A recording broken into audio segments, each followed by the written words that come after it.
আপনারা দেখছেন AGT live 24/7। নরক নগুই তঙ্গ এজিটি লাইভ 24/7। প্রতিনিয়ত আমাদের আপডেট রাখতে হবে, না হলে এই পরিবর্তনশীল ব্যাংকিংয়ে আমরা কিন্তু বুঝতেও পারবো। আপনারা সবাই জানেন আজকে সারা বিশ্বের শ্রমিকদের একটা ইম্পর্টেন্ট দিন, একটা গুরুত্বপূর্ণ দিবস। সারা পৃথিবীতে, সারা দেশে এবং আমাদের রাজ্যেও আজকের এই দিবসটি অর্থাৎ মে দিবস, 1 মে সারা ভারতবর্ষের পৃথিবীর সাথে সারা ভারতবর্ষের সাথে আমাদের রাজ্য শ্রমিক মেহনতি দিবস হিসাবে আমরা পালন করি। তারই অঙ্গ হিসাবে প্রত্যেকবারের মতো এবারও United forum of bank employees Tripura রাজ্য কমিটির ডাকে আমরা আজকের এই প্রেস ক্লাবের নিচতলায় ফ্লোরে আমরা আজকে মিলিত হয়েছি। ইউনাইটেড ফোরামের ডাকে সমস্ত ব্যাংক কর্মচারী আধিকারিকরা এখানে মিলিত হয়েছেন।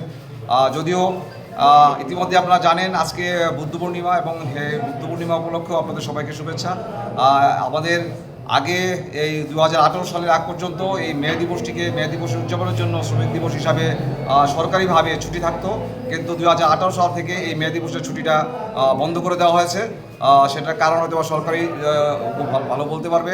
এই মে দিবসটা হচ্ছে শ্রমিকদের দিবস। আমরা জানি 1886 সালে আমেরিকাতে অসংখ্য শ্রমিকরা যারা মালিকের বিরুদ্ধে লড়াই করেছিলেন তাদেরকে হত্যা করা হয়েছে। তারপরে 1989 সালে সারা ভারতবর্ষে সারা পৃথিবীতে আন্তর্জাতিক শ্রমিক সম্মেলনের সিদ্ধান্ত হয়েছে যে 1890 সালের 1 মে থেকে এই মে দিবসটি উদযাপন হবে শ্রমিক সংহতি দিবস হিসাবে। এবং আমাদের ভারতবর্ষে বলতে গেলে 1919 সাল থেকে এই মে দিবসটি শ্রমিক সংহতি দিবস হিসেবে পালন হয়ে আসছে।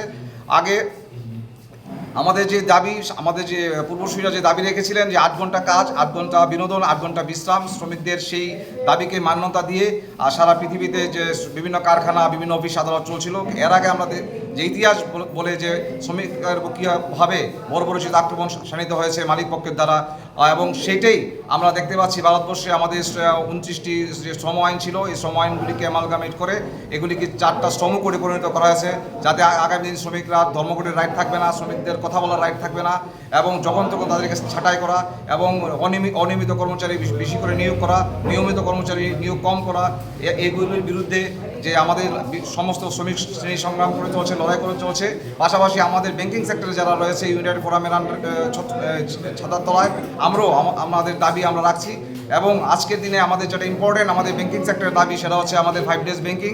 এবং অবশ্যই আপনারা জানেন আমাদের যে পারফরমেন্স বেস ইনসেন্টিভ যেটা রয়েছে PLI, সেটা নিয়ে আমাদের দীর্ঘদিনের একটা লড়াই চলছে। 2023 সালে যে জয়েন্ট নোট বা বাইপার্টিস সেটেলমেন্টে কথা হয়েছিল সমস্ত প্যাসেঞ্জার টু আমাদের স্কেল 7 অফিসার সবাইকে 15 দিনের, বছরে মাত্র 15 দিনের যে স্যালারির উপর ভিত্তি করে আমাদের ইনসেন্টিভটা দেওয়া হবে। কিন্তু কেন্দ্রীয় সরকারের DFS director of financial services তাদের আঙুল হেলানোর ফলে দেখা যাচ্ছে মেসেঞ্জার থেকে স্কেল 3 পর্যন্ত এটা 15 ডেজ দিচ্ছে, কিন্তু স্কেল 4 থেকে স্কেল 7 পর্যন্ত সেটাকে 1 বছরের দেওয়ার চক্রান্ত পরিকল্পনা নিচ্ছে।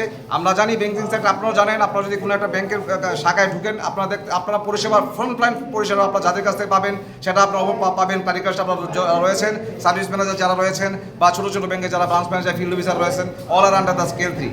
আমরা যদি অফিসারদের ক্যাটাগরি ধরি বা ক্লারিক্যাল ক্যাটাগরি ধরি, আমাদের যদি সমস্ত ব্যাংকিং সেক্টরে 8 লক্ষের মতো কর্মচারী আধিকারিক আছে, তার মধ্যে দেখা যাবে প্রায় 7.5 লাখ কর্মচারী আধিকারিক রয়েছে ফ্রম মেসেঞ্জার টু স্কেল 3। তো সেই যে বৈষম্য এনে আমাদের মধ্যে একটা ডিভাইড অ্যান্ড রুল তৈরি করে আমাদের যে ব্যাংকিং সেক্টরটাকে ছত্রভঙ্গ করার যে চেষ্টা কেন্দ্রীয় সরকার করছে, তার বিরুদ্ধে আজকের দিনে আমাদের সেই প্রতিবাদ আপনাদের মাধ্যমে আমরা জনসমক্ষে রাখতে চাই। এবং আগামী দিন ইউনাইটেড ফোরাম আরও বৃহত্তর আন্দোলন যাবে, এবং অলরেডি আমাদের কিছু হেজিটেশন চলছে যে আগামীকালকে আমাদের বেজ ওয়ারিং আছে, এবং নেক্সট যে সানডেতে আমাদের ব্ল্যাক ড্রেসেস ওয়ারিং বা আমাদের প্রতিবাদ কর্মসূচি থাকবে। এবং অবশ্যই আগামী কিছুদিনের মধ্যে হয়তো আমরা আবারও স্ট্রাইক করে ইউনাইটেড ফোরাম যেতে পারে আমাদের দাবি দাওয়া। তাই আজকের এই শ্রমিক সংহতি দিবসে আমরা ভারতবর্ষের, এই রাজ্যের এবং সারা পৃথিবীর সমস্ত শ্রমিক শ্রেণীর মানুষকে ইউনাইটেড ফোরামের ব্যাংক ইউনিয়নের পক্ষ থেকে সংগ্রামী অভিনন্দন জানাচ্ছি। পাশাপাশি আপনাদেরকেও আমাদের সংগ্রামী অভিনন্দন জ্ঞাপন করছি। আমি Sanjay Dutta, United forum bank union Tripura রাজ্য কমিটির কনভেনর এবং all India bank officer confederation Tripura রাজ্য কমিটি। আমাদের পরিবেশিত এই সংবাদটি দেখার জন্য ধন্যবাদ। চিনিও কক্তমা নাইমা বাগুই বেলাই হাম্বাই। ये न्यूज़ कंटेंट देखने के लिए शुक्रिया। अगर आपका कोई सुझाव है तो हमें कमेंट कीजिए, सब्सक्राइब कीजिए AGT Live 24/7। Thanks for watching AGT Live 24/7.